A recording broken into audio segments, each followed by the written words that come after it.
Anak-anak itu jangan dikira hanya menelan saja informasi yang kita berikan ke mereka. Mereka juga membangun dunianya sendiri, membangun logikanya sendiri secara aktif. Kalian ngomong apa, maksudnya apa, itu mereka akan menangkapnya dengan logika mereka sendiri. Diolah versi mereka sendiri. Dan ini cirinya manusia sejak awal. Dan ini akan berkembang sesuai tahapan-tahapan kognisi mereka. Jadi tidak bisa dipaksa. Anak kecil mungkin bisa kamu ajari filsafat. Mau ajari gini loh, di Aristoteles itu bilang. Misalnya, loh, akan ditangkap oleh mereka, tetap akan diserap, tapi akan diolah versi mereka. Mungkin nanti keluarnya bisa jauh, bisa beda. Jadi gagasan-gagasan filsafat yang tinggi mungkin jadi lucu kalau kena mereka. Akan diekspresikan versi mereka. Dan itulah manusia gitu loh. Jadi anak kecil itu kan biasanya daya kuriusnya tinggi, daya ingin tahunya tinggi. Itu saatnya kita kasih banyak informasi. Tapi jangan salah, mereka kalau kita kasih banyak informasi, biasanya akan diolah sendiri versi mereka. Nah, kenapa kok begitu? Karena isi kepala kita ada ini. Yang itu nanti berkembang pelan-pelan sejak anak kecil, kemudian remaja, pemuda, dewasa. Ini namanya proses kognitif. Organisasi, skema atau skemata, terus adaptasi. Adaptasi itu isinya dua, asimilasi sama akomodasi, dan terakhir equilibrium. Tadi kan pengetahuan itu menumpuk, itu prosesnya ini. Ketika ganti dari wawasan lama jadi wawasan baru, itu prosesnya ini. Ketika kita dapat informasi baru, dapat data-data baru, yang kita lakukan pertama apa? Biasanya organisasi. Hati-hati kalau kamu tidak kuasa melakukan organisasi, biasanya kamu susah memahami sesuatu. Kadang kalian kan baca buku misalnya, pas baca paham, tapi besoknya lupa. Kenapa bisa begitu? Karena kamu nggak mengorganisasi pengetahuannya. Nggak bikin peta pengetahuan. Nggak, organisasi aja nggak, apalagi skema. Organisasi itu, kamu klasifikasi pengetahuan-pengetahuan ini. Ini ada di kotak mana? Oh, kalau ini namanya filsafat, cuma filsafat ini bagian epistemologi. Yang epistemologi itu tentang mana yang benar, mana yang salah dari pengetahuan. Itu pun yang ada hubungannya dengan agama. Jadi ukuran benar salahnya nanti merujuk kitab suci. Ini ada petanya. Ketika kamu bisa mengorganisasi semacam ini, biasanya kamu lebih mudah ingat. Kenapa selama ini begitu baca buku, terus kamu lupa setelah bukunya ditutup, padahal tadi waktu baca paham, karena kamu tidak masuk ke level organisasi. Organisasi dulu pengetahuannya. Jadi paham saja masih belum. Harus mengalami proses kognitif, klasifikasi konsep, klasifikasi perilaku dalam kelompok yang terpisah secara tertib.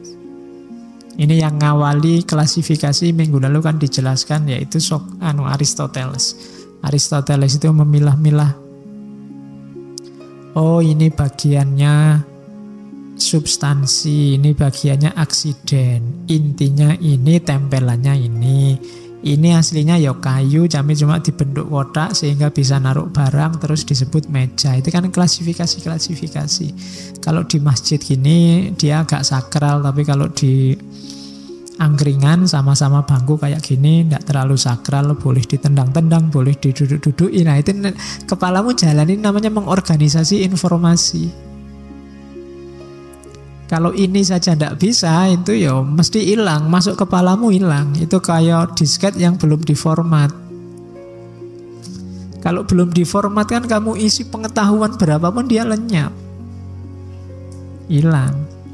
Jadi makanya nanti pulang dari sini, ayo disket kita diformat, ditata lagi pengetahuan yang ada di kepalamu. Kapan harus dikeluarkan? Ketika ngomong apa itu, kalau di sini klaster-klasternya jelas kan enak. Kalau diskusi, oh ini ngomong epistemologi yang hubungannya sama agama. Tadi saya punya tentang itu kan jelas. Tapi kalau tidak tahu, kadang-kadang kan ada diskusinya tentang apa, yang tanya tentang apa. Itu berarti apa? Belum mampu mengorganisasi pengetahuan. Maka sering saya sarankan ya belajar ilmu apapun diawali dari buku pengantarnya. Buku pengantar itu penting untuk membantu kita mengorganisasi informasi. Nah, naik kelas sedikit dari organisasi ada skema. Skema itu ya tadi konsep-konsepmu yang sudah terorganisir, terus kamu cari hubungan-hubungannya. Kalau di kampus-kampus dosennya biasanya bikin mind map, bikin peta kajian, itu sudah skema. Filsafat ada ontologi, epistemologi, aksiologi, logika. Nanti yang aksiologi ada etika, ada estetika. Yang etika ini ada 3 aliran besar, nah itu bisa.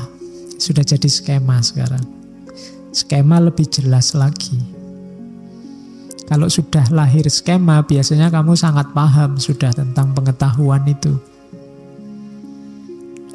Nah, pengetahuan yang sudah jadi ini, mungkin kamu terus dapat tambahan informasi baru yang berbeda dengan organisasi lama dan skema pengetahuan yang lama. Dan menurutmu ya itu juga benar, meskipun agak beda dengan pengetahuanmu yang lama. Biasanya yang kamu lakukan apa? Adaptasi, penyesuaian. Mungkin dulu ngertimu misalnya karena kamu mahasiswa UIN itu bagus luar biasa. Begitu masuk ke sana, oh ternyata banyak jeleknya juga. Oh berarti UIN itu ada bagusnya juga, ada jeleknya juga. Nah, ini kan merevisi yang lama. Prosesnya apa? Adaptasi, ada asimilasi. Jadi asimilasi itu menyerap pengalaman baru, kemudian disambungkan dengan pengetahuan yang lama, dengan skema yang lama. Itu namanya asimilasi. Nah, setelah asimilasi ada akomodasi. Akomodasi itu tidak cuma menggabungkan ke skema lama, tapi sekarang skema lama berubah jadi skema baru. Kenapa? Ya hasil gabungan tadi. Itu namanya akomodasi. Jadi ketemu kemudian melahirkan sesuatu yang baru. Ketemunya namanya asimilasi, lahirnya sesuatu yang baru namanya akomodasi. Adanya yang baru yang melanjutkan yang lama, ini kan agak goncangan, ini agak menggoyang. Nah, butuh namanya keseimbangan, equilibrium, mencocokkan.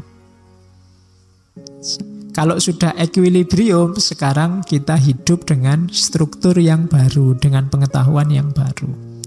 Jadi ketemu informasi barunya diserap, dan sekarang mantap dengan informasi baru. Asimilasi, akomodasi, equilibrium.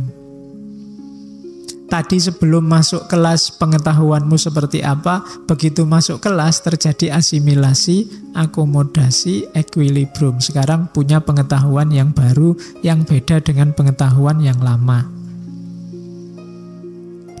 Mungkin selama ini ada teman-teman yang ngajinya cuma mendengarkan di YouTube, tidak pernah ikut langsung. Bayanganmu ngaji itu kayak, ini luar biasa sekali misalnya, karena cuma mendengar dari jauh. Begitu nyampe sini, walah cuma gini toh misalnya. Nah, ini kan pengetahuanmu lama, bayangan lama yang ada di kepalamu sekarang digeser oleh pengetahuan baru. Mungkin awalnya agak kaget-kaget gimana, agak sok-sok gimana gitu. Tapi setelah setengah jam, hampir 1 jam mengikuti pengajian terus, oh enggak, bisa adaptasi, bisa diterima, sekarang seimbang. Oh iyalah, mau gimana lagi, oh memang kenyataannya begini misalnya. Nah, itu equilibrium, sekarang stabil sudah bisa menerima. Gimana contohnya? Kamu paling gampang kalau dikasih contoh pacaran. Pacar lama dan pacar baru. Iya. Bayangan lama masih mengganggu, tapi sekarang kan ada yang baru. Kalau sudah equilibrium itu berarti sudah stabil, sudah selamat tinggal masa lalu, kan gitu. Sekarang ada yang baru.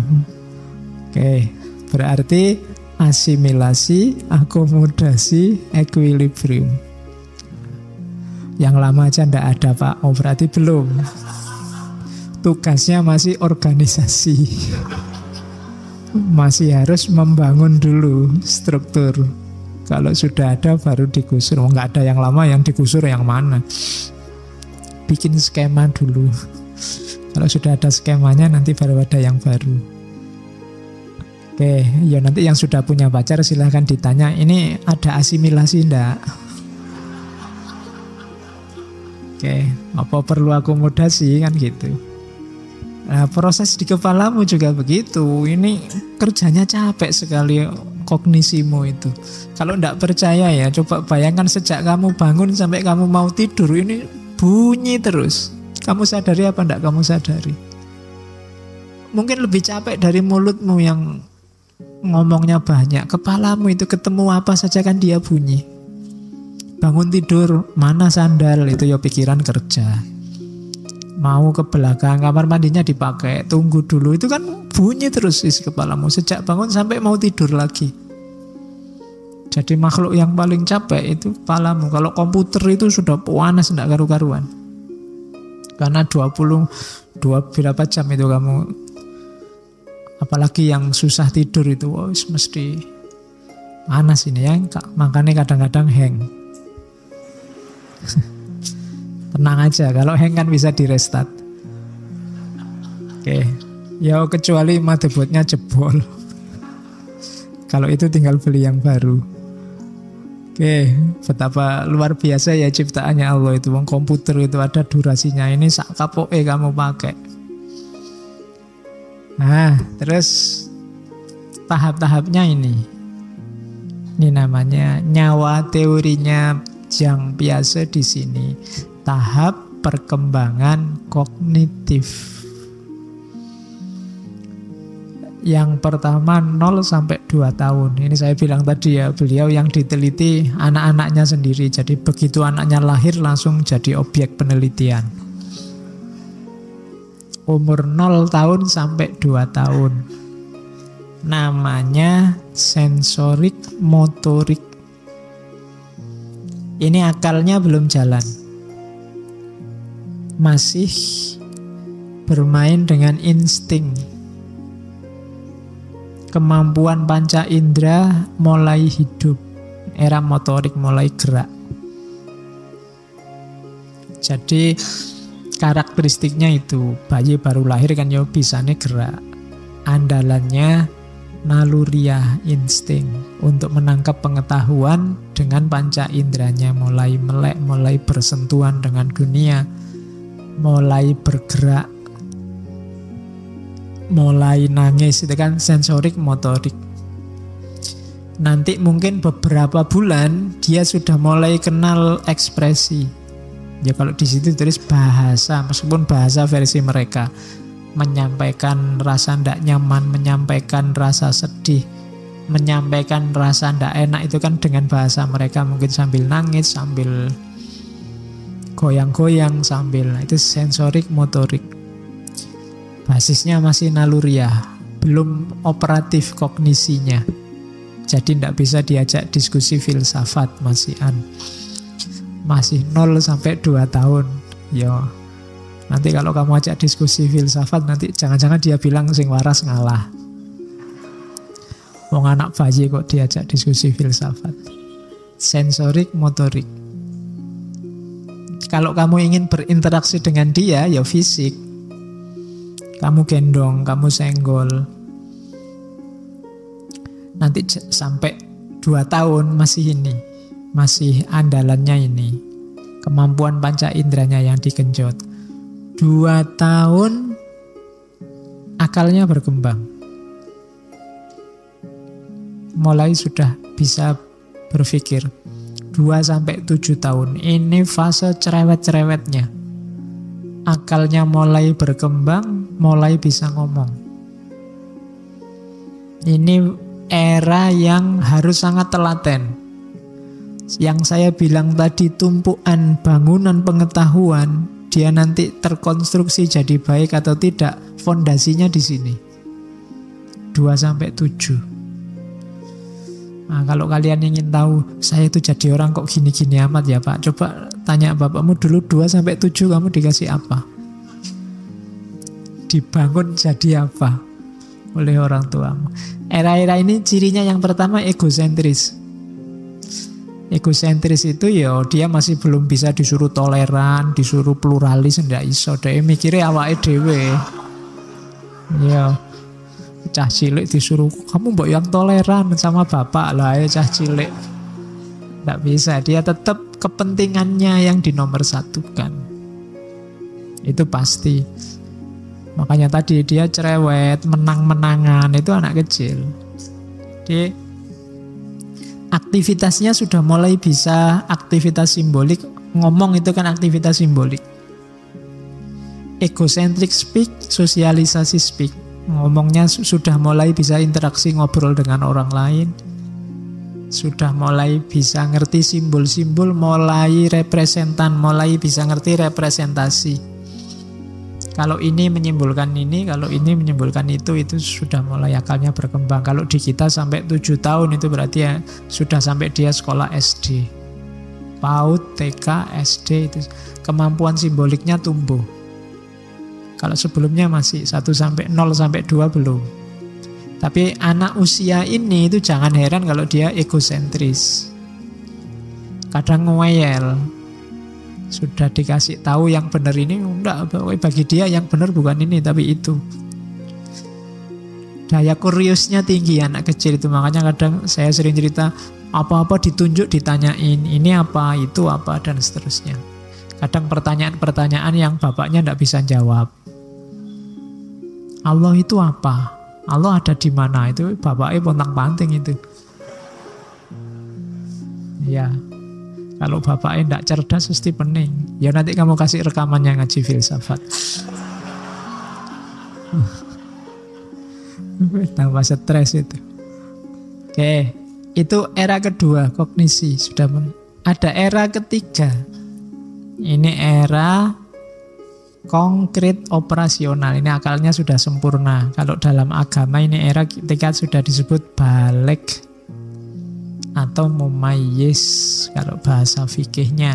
Ini dia sudah bisa membedakan baik buruk, sudah bisa reversibility. Reversibility itu dibolak-balik.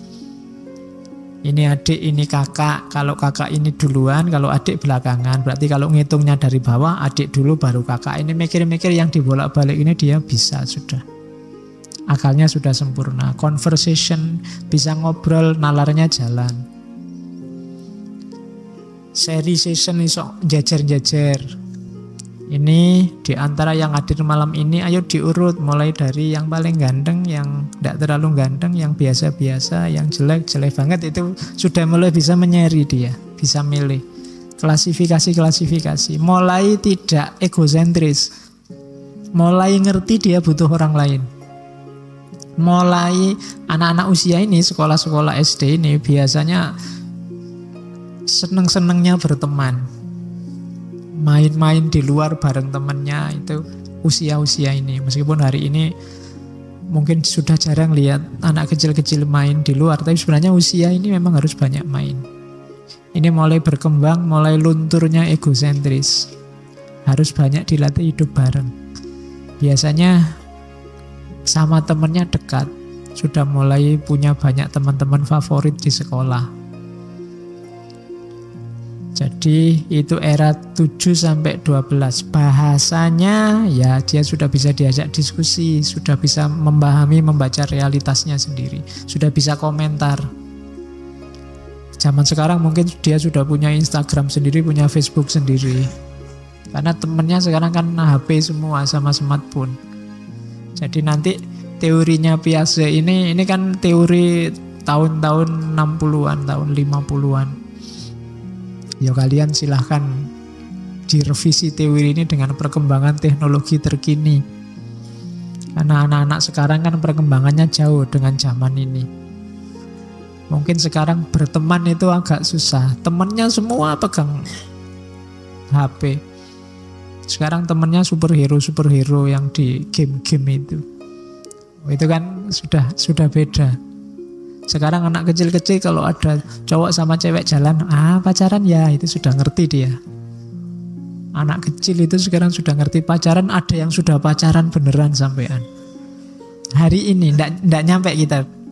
Perkembangannya sudah beda dengan yang dilihat oleh Jean Piaget. Dia cuma lihat anaknya di rumah. Kalau hari ini perkembangannya dahsyat. Tapi ini jadi referensi kita. Secara kognitif sebenarnya perkembangan anak-anak kita yang usia 7-12 tahun itu di situ. Genjotlah di situ maksudnya. Terus ada yang dewasa, formal operasional. Kalau ini sudah mantap, sudah stabil kognisinya. Sudah bisa berpikir abstrak dan logis. Sudah bisa self-reflection.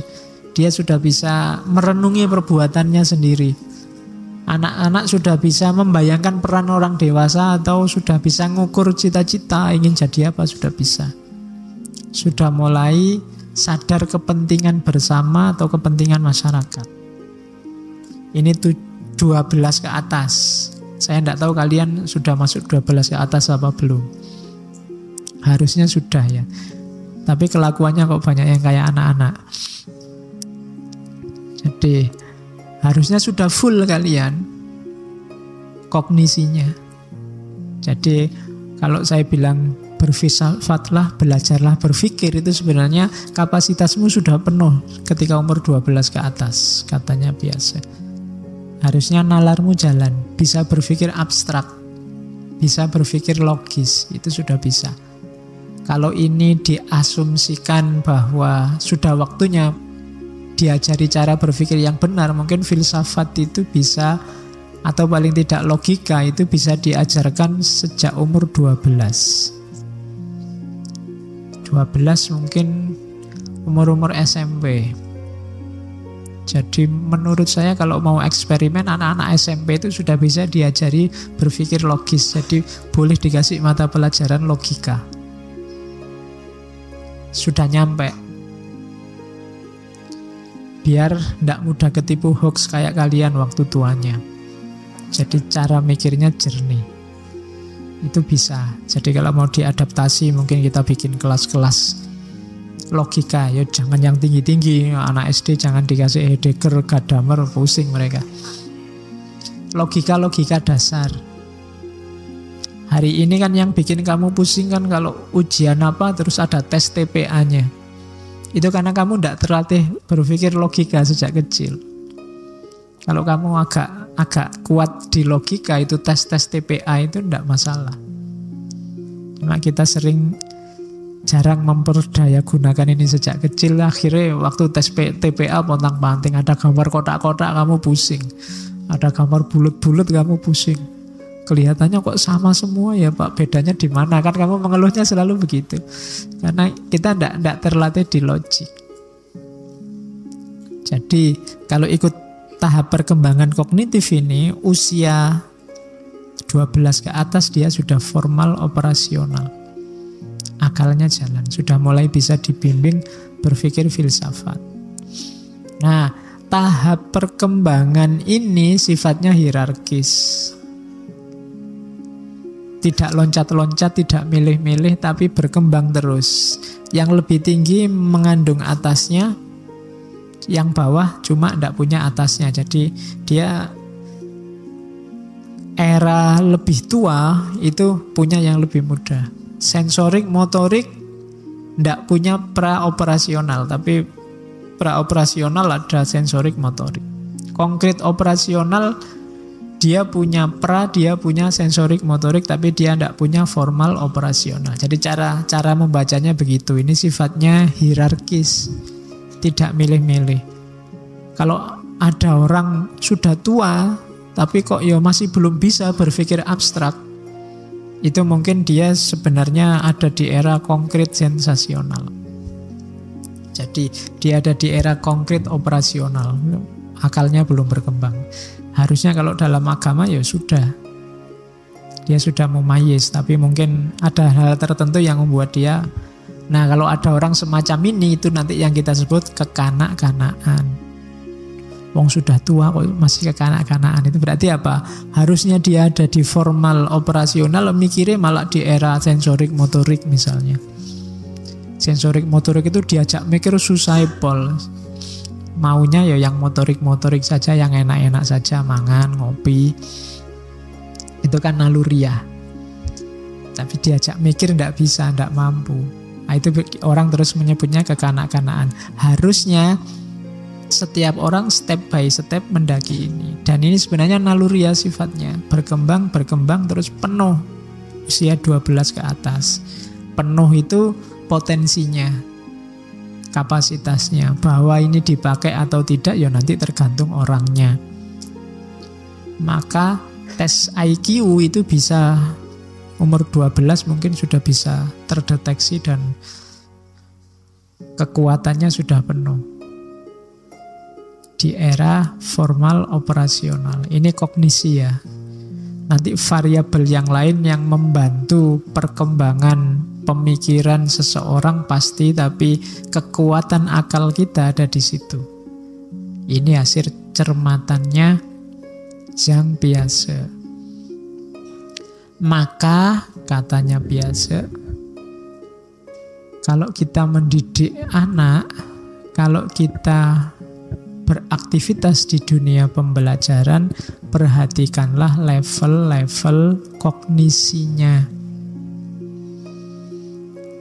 Jadi implikasinya apa sih? Yang pertama katanya Piaget, bahasa dan cara berpikir siswa itu kan beda dengan orang dewasa. Maka kalau kalian besok jadi guru yang mengajar siswa, ya perhatikan levelnya. Kalau tidak, antara sia-sia dan tidak nyampe. Jadi tidak nyampe itu belum waktunya. Maka lihatlah dulu kapasitasnya.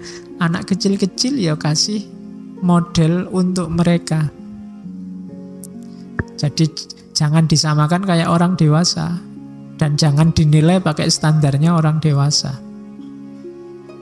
Hari ini di banyak pendidikan ini sudah disadari sebenarnya. Sejak lama. Terus yang kedua, karena perkembangan kognisi ini seiring dengan perkembangan kehidupan manusia, maka sebenarnya pelajaran paling efektif itu yang ada hubungannya dengan hidup konkretnya mereka, dengan lingkungan sekelilingnya. Ya kayak zaman kalian SD itu kan contohnya yang kalian kenal yang berhubungan dengan lingkungan sekelilingnya. Kalau kalian belajar itu kan contohnya selalu yang familiar. Kalau saya SD dulu yang paling terkenal itu Budi. Ini Budi, ini Ibu Budi, itu kan familiar. Nama Budi ya nama kita, nanti desanya ilustrasinya juga kayak rumah kita. Buku ini Budi itu mungkin orang Eropa itu baca itu ya pusing. Namanya nggak familiar, lingkungannya nggak familiar misalnya. Maka pelajaran, kalau besok kamu jadi guru, cari ilustrasi, cari gambaran yang sesuai levelnya. Saya di ngaji ini banyak ngasih contoh pacaran ya, itu karena saya tahu levelmu. Iya, kan yang ada di pikiranmu kan kebanyakan golek pacar, golek itu kan. Makanya ya golek contoh ke situ aja kamu langsung nyambung. Tapi kalau tak contohkan yang soleh-soleh kayak ini ketok ya aduh. Jadi tak contohkan yang sekiranya nyambung sama hidupmu kan, dunia-dunia itu yang ada di pikiranmu. Artis lah, tentang pacar lah, tentang model lah, itu kan duniamu. Jadi ada yang tanya, Pak, gimana caranya belajar filsafat biar gampang? Cari contoh konkretnya dalam hidupmu. Filosof-filosof itu yang diomongkan adalah hidup mereka. Dan hidup mereka itu sebenarnya tidak sangat berbeda dengan hidupmu. Hanya saja mungkin nuansanya yang berbeda, detail-detail barangnya yang berbeda, tapi situasinya sebagian besar sama. Karl Marx misalnya cerita pegawai pabrik yang tidak keluar-keluar mulai pagi sampai malam. Itu kan di sini juga ada, nggak cuma di Eropa. Itu kan mengilustrasinya gampang kalau kamu sambungkan sama situasimu hari ini.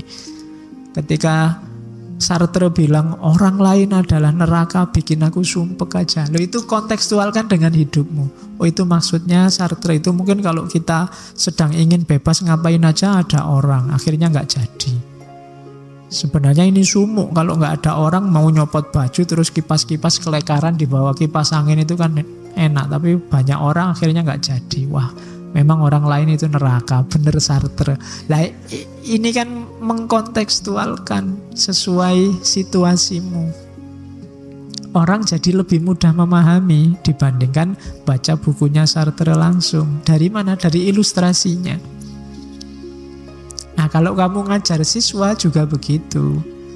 Kalau ternyata anak-anak hari ini tuh pegangannya HP, game online, kalau kamu bikin ilustrasi yang ada hubungannya sama HP dan game online, mereka langsung nyambung. Gitu loh. Kalau kamu diajak ngobrol tiba-tiba mereka ngomong double kill, itu kalau kamu tidak paham, ya kan? Ya kamu kuper diketawain sama anakmu. Double kill, savage, kayak gitu kan ya. Ya. Itu dunia mereka hari ini. Kalau tidak kamu jadikan pijaan ilustrasimu, kamu ngomong apa aja nggak nyambung ke mereka. Kenapa? Perkembangan kognisi mereka di seputar itu. Terus bahannya itu ya, bahannya harus baru, tapi tidak asing. Yo kalau ceritanya persis sama yang lama, ya mereka tidak tertarik, kan selalu ada informasi baru, hal-hal baru. Tapi jangan yang sama sekali asing dengan mereka, yang bisa nyambung sama hidup mereka. Jadi itu akan memudahkan dalam pembelajaran.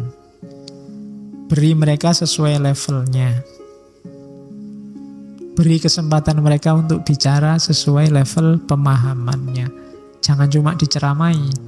Kalau cuma diceramai nanti cuma dihafalkan oleh mereka.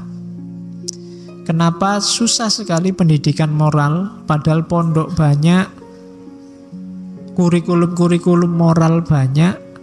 Jangan-jangan salah ngajarnya. Ngajarnya diceramahkan.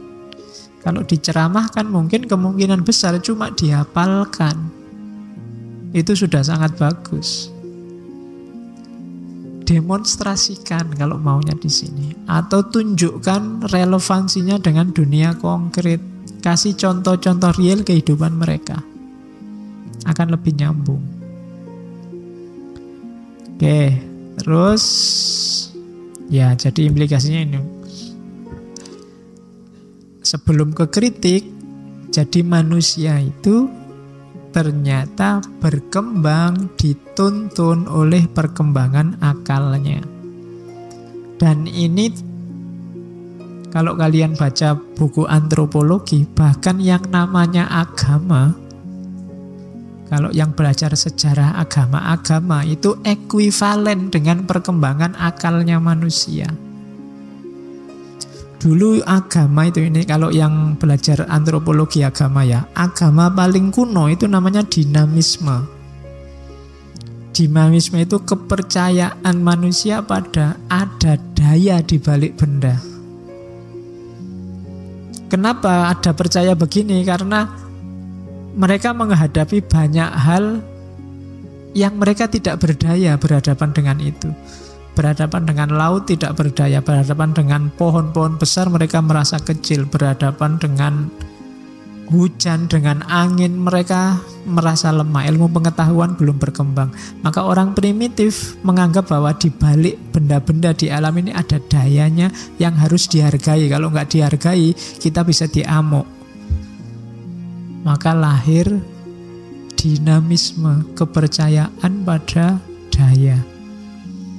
Nanti begitu akalnya berkembang, misalnya lihat orang sakit, lihat orang mati, menganggap bahwa di balik kok ada orang mati ya, ada orang sakit, berarti orang mati ini fisiknya masih utuh, kayak di Haibin Yakdon itu. Tapi sekarang dia nggak bisa ngapa-ngapain, berarti di balik fisik ini ada yang mengendalikan. Dikenalah konsep roh. Nah sekarang yang tadi cuma dianggap daya, begitu mereka kenal konsep roh, dari dinamisme sekarang lahir animisme. Oh berarti daya tadi itu sebenarnya mungkin roh-roh ini, rohnya orang mati, rohnya. Lahirlah kepercayaan namanya animisme, sesuai dengan perkembangan akalnya. Berarti apa? Nenek-nenek moyang kita dulu yang meninggal itu sebenarnya tidak hilang, rohnya masih ada, mungkin masih di sekitar kita, melindungi kita, menjaga kita. Oh kalau gitu harus kita hormati, kita hargai. Akhirnya lahir penyembahan-penyembahan roh-roh nenek moyang yang kita kenal sebagai animisme. Nanti lama-lama dari generasi ke generasi akalnya berkembang terus, mungkin roh-roh nenek moyang ini beberapa karena sudah sangat dihormati, dituakan, lama-lama sangat powerful, jadi yang kita kenal namanya dewa. Muncullah kepercayaan pada dewa-dewa. Sumbernya mana? Ya keyakinan pada roh nenek moyang ini. Nanti ada beberapa yang sangat powerful, lama-lama jadi dewa. Lahir politeisme, ada dewa laut, ada dewa, kalau di Jawa ada danyang-danyang, itu kan dewa-dewanya. Akalnya nanti berkembang lagi, masyarakat manusia semakin kompleks, kenal sistem politik, sistem kerajaan, sistem tata pemerintahan. Terus bayangannya dewa-dewa itu ya kayak manusia, ada kerajaannya, ada tata pemerintahannya. Maka terus ada dewa tertinggi yang jadi rajanya. Di Mesir Dewa Ra, di Yunani ada Zeus, kan kayak gitu. Kalau di wayang ada Bathara Guru misalnya yang paling tinggi. Itu seiring dengan perkembangan di dunia manusia juga ada kayak gitu. Perkembangan kognisinya, perkembangan akalnya, dibayangkan dewa-dewa juga punya struktur pemerintahan kayak manusia. Nah, nanti di antara dalam struktur ini kan ada yang paling tinggi, ada yang topnya. Ya kalau di Yunani kan Zeusnya, di Mesir Ra-nya. Nah, kepercayaan pada yang paling tinggi ini biasanya terus dia yang paling super power, paling powerful, paling besar. Lama-lama ini sudah tidak ada tandingnya. Dan itu nanti menginisiasi munculnya satu-satunya Tuhan yang powerful yang nanti kita kenal sebagai monoteisme.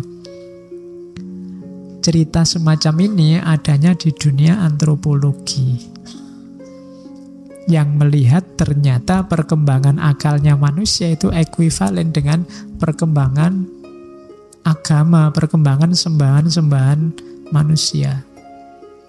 Oke, yang tertarik silakan diteliti lebih jauh. Dan itu nanti penjelasannya panjang sebenarnya, lapisan-lapisan budaya yang ada di balik peradaban agama-agama. Porosnya tetap akalnya manusia. Oke, kritik sekarang. Ya, kritik yang pertama pada teorinya Piaget ini, mempraktekannya tidak gampang. Kenapa? Ya, karena struktur kognisinya orang itu beda-beda. Kalau saya ngajar satu kelas 40 orang, dan harus ngopeni level kognisinya satu-satu, bisa pusing aku, bisa habis waktunya untuk ngopeni satu-satu. Jadi tidak gampang. Kemudian yang kedua ada kritik lagi, ini lebih dekat pada psikologi ternyata dibandingkan teori belajar. Yang ketiga ada perdebatan, mana yang lebih berpengaruh? Kualitas pikiran atau kuantitas pikiran, kuantitas pengetahuan? Dua-duanya sebenarnya penting. Cuma kalau di Piaget ini kan kualitasnya. Orang cerdas tapi tidak banyak pengetahuan yang dia miliki, mana lebih penting dengan orang yang pengetahuannya banyak, ngerti macam-macam meskipun tidak terlalu cerdas? Oh, ini debat. Ya dua-duanya sih sama-sama penting. Cuma kan kalau jawabannya begini kan kurang seru. Orang biasanya pengen yang paling powerful mana? Kecerdasannya atau ketekunannya mengumpulkan banyak pengetahuan? Ini debat. Ya kalian silakan diskusi. Mungkin yang cerdas bilang ya kecerdasan pak. Yang tidak terlalu cerdas oh enggak pak, ya pengetahuan pak. Atau yang males bilang semuanya akan tergantung Allah pak. Oke. Terus stabilitas dan kelenturan. Kan sering kalian ngomong tentang IQ. Oh dasar IQ-nya pendek, dasar IQ jongkok. IQ ini sesuatu yang stabil pasti menentukan ataukah sebenarnya enggak, dia bisa naik turun. Itu juga sebenarnya debat. IQ penting, meskipun nanti dikritik. Ada EQ juga loh pak, emotional quotient. Ada SQ juga loh pak, spiritual quotient ya. Tapi wacana paling awal dulu IQ. Jadi saya tidak tahu kalian pernah tes apa enggak. Jadi IQ itu yang ngelatih level kecerdasanmu ada di mana. Ya sifatnya eksak pasti, positivistik tapi dulu jadi parameter kemampuan. Kalian tes TPA itu kan antara lain kan mengukur itu. Potensi akademik itu biasanya diukur IQ-nya, bukan emosinya. Kalau emosinya ya tesnya nggak tes pilihan ganda begitu kan. Apalagi spiritual quotient. Dan sekarang mungkin karena ikut istilah quotient itu sekarang banyak sekali istilah quotient.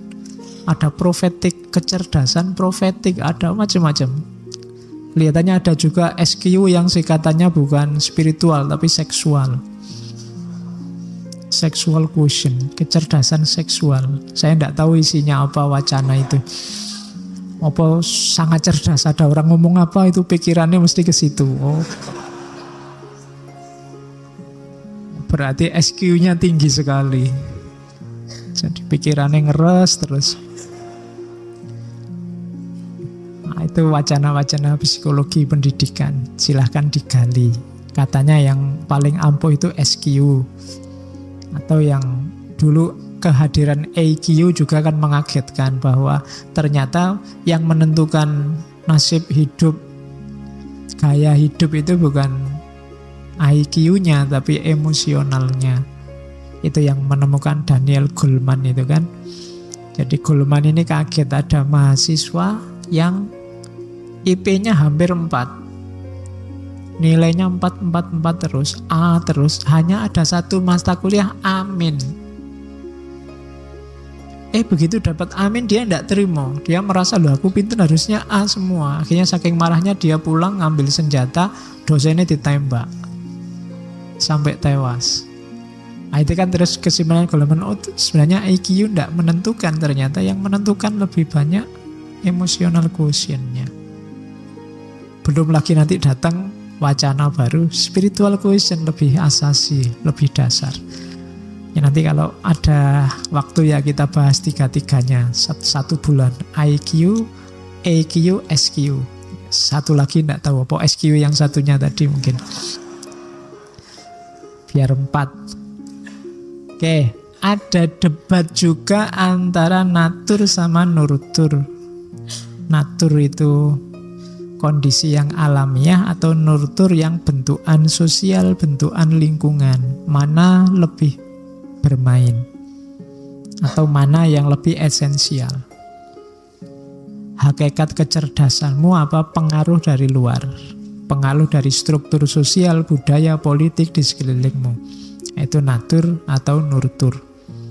Jadi 1, 2, 3, 4, 5 ini kritik-kritik terhadap teori perkembangan kognisinya Piaget tadi dari banyak filosof. Oke, kita tinggalkan teori perkembangan kognisi. Sekarang kita lihat teori-teorinya tentang anak kecil. Yang saya sebut tadi dia belajar tentang anak-anak. Itu saya potong-potong dari tulisannya, agak semi quotes. Jadi ini saya kasih judul belajar tentang anak kecil. Kayak gimana sih mengajari anak kecil itu?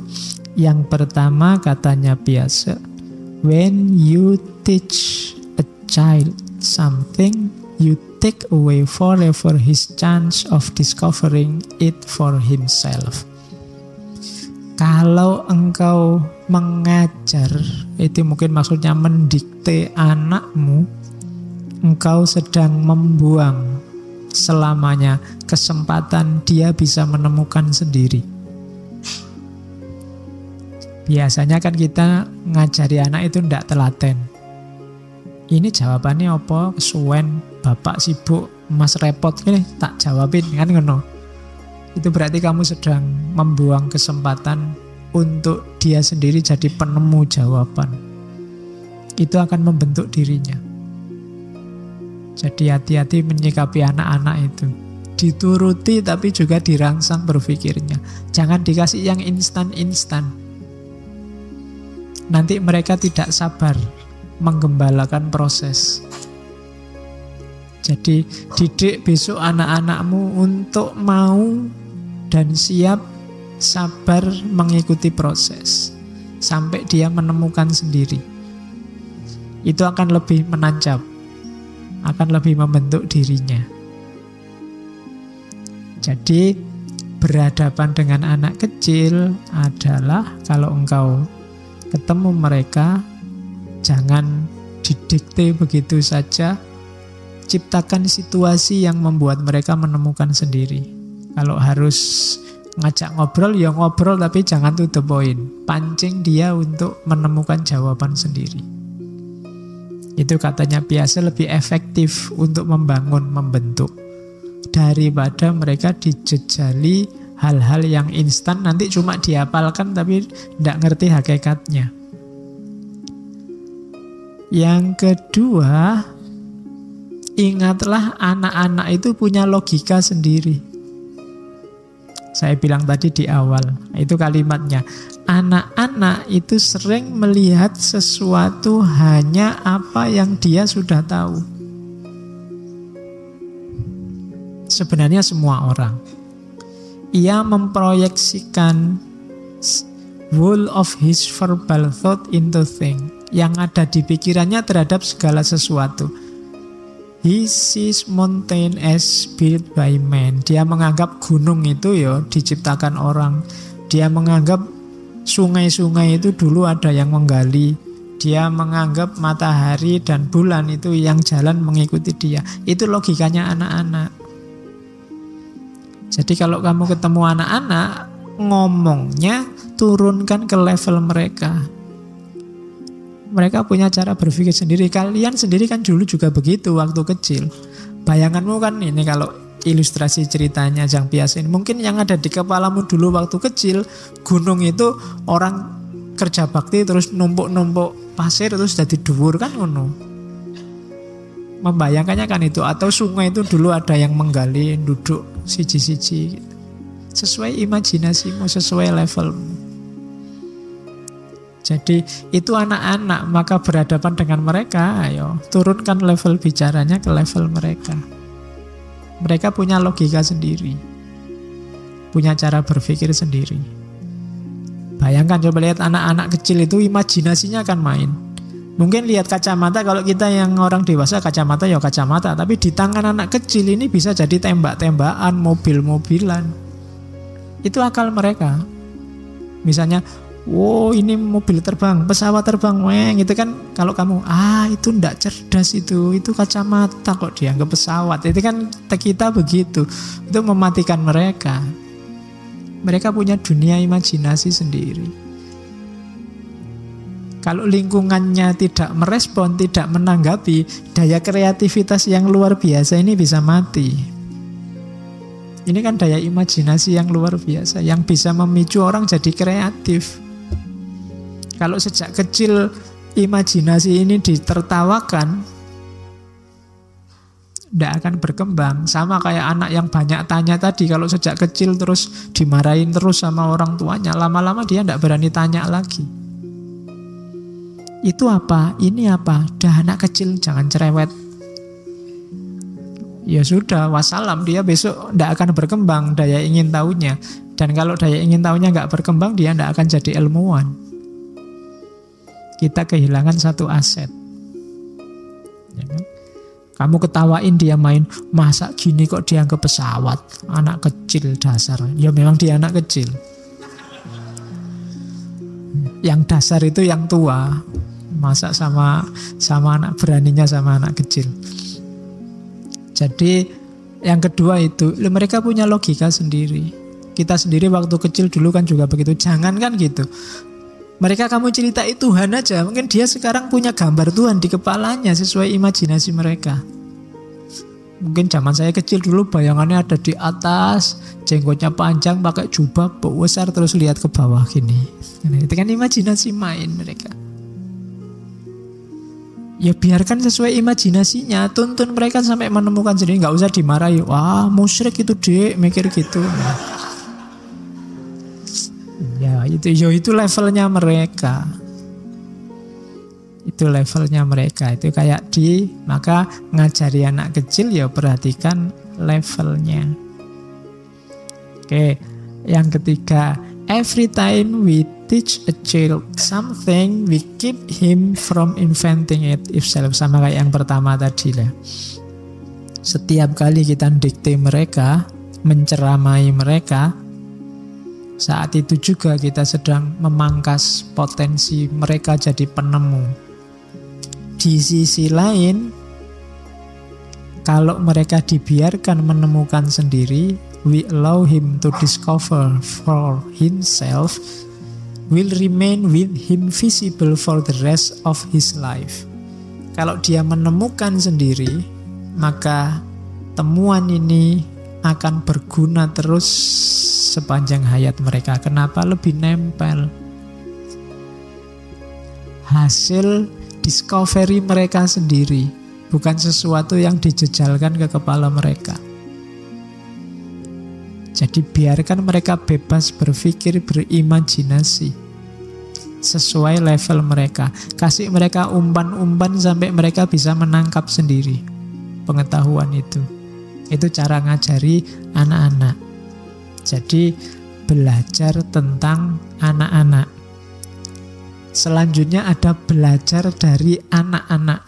Ini yang tua kita katanya biasa. Tidak cuma belajar tentang anak, kita juga harus belajar dari anak-anak. Yang pertama apa? Katanya biasa, belajarlah dari anak-anak tentang hidup bersama. Children's games constitute the most admirable social institution. Permainan anak-anak itu katanya biasa itu merupakan institusi sosial yang paling membanggakan. Di sana ada aturannya, ada hukumnya, ada undang-undangnya, disepakati bersama, dipatuhi bersama. Kadang konflik tapi terus rukun lagi cepat. Kalau main kan gitu. Main catur misalnya, kayak anak-anak, itu kan ada aturannya dan semua patuh. Tidak ada undang-undangnya, tidak ada polisinya, ya patuh. Kuda harus L, ya terus L. Tidak bisa ijtihad, kita kan manusia kreatif. Butuhnya sekarang Z bukan L. Disepakati ya kuda, tidak begitu. Mereka patuh dan gembira hidup bersama dengan aturan-aturan bersama. Kadang-kadang ada konflik juga, tapi konflik dialami dengan gembira, nanti balik lagi juga secara gembira. Mereka ngerti itu main-main, tapi dijalankan secara serius dan menyenangkan. Itu kan filosofinya permainan. Yang punya semacam ini anak kecil. Mereka bisa tanding, musuhan dalam pertandingan, tapi siapapun yang menang, siapapun yang kalah, nanti akhirnya tertawa bersama. Senang. Kalah, waktu kalah marah-marah, kurang ajar, curang, tidak apa-apa. Nanti pulang, besok main lagi yuk, kan gitu. Kalau orang tua kan tidak bisa gitu. Musuhan bisa ancam-ancaman mesti. Kalau sudah kalah, tunggu 5 tahun lagi. Mesti ngono.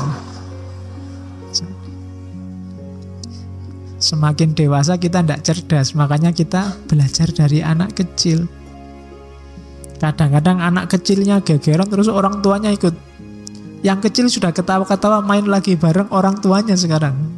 Tidak rukun, tidak bisa ketawa lagi sama saudaranya, sama tetangganya. Tapi yang kecil sudah rukun. Itu tidak pinternya orang dewasa. Jadi yang kecil dewasa sekali menyikapi konflik, yang dewasa kekanak-kanakan sekali menyikapi konflik. Maka kita perlu belajar dari anak kecil.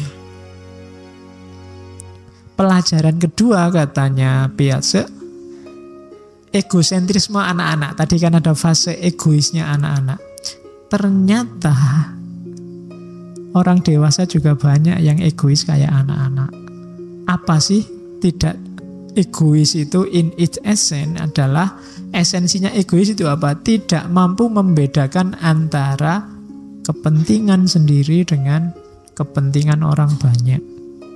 Tidak mampu membedakan antara individu dan masyarakat. Ada orang yang kadang mengorbankan masyarakat demi kepentingan sendiri, ini namanya egois. Kalau ada orang kayak gini, sebenarnya levelnya masih anak-anak. Usianya masih 2-7 tahun. Jadi masih lucu-lucunya. Loh ya kita kan tidak harus marah. Kalau ada orang egois itu berarti orangnya masih lucu, masih usia 2-7 tahun. Pengen menangnya dewe, ndak mikir lingkungan sekelilingnya. Esensinya egois kan itu. Makanya egois itu kita sebut kekanak-kanakan, childish egosentrisme. Pokoknya nyari menangnya sendiri, nyari senengnya sendiri, nyari tujuannya sendiri. Ndak peduli dengan lingkungan sekelilingnya. Orang ini berarti orangnya masih anak-anak, masih lucu. Harus dimasukkan PAUD lagi. Oke. Nah, terus how can we with our adult mind know what will be interesting? Kita ini kan sudah terlalu banyak tersituasikan oleh lingkungan sekeliling. Kita ndak kritis lagi, ndak banyak ingin tahu lagi.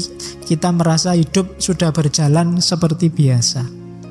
Gimana caranya kita bisa kayak ilmuwan kritis, menemukan banyak hal baru? Katanya Piaget, ikutilah anak kecil. Anak kecil itu apapun jadi hal yang baru dan menyenangkan.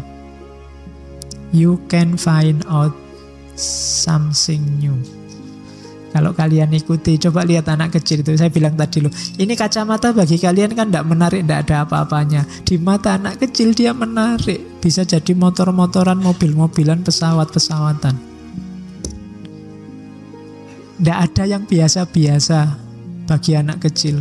Kamu ngajak adikmu yang kecil nanti ke sini, mbok lihat karpet agak ngelingkap ujungnya, itu bagi dia menarik. Nanti mungkin diputer-puter dia. Banyak hal menarik sekelilingmu sebenarnya.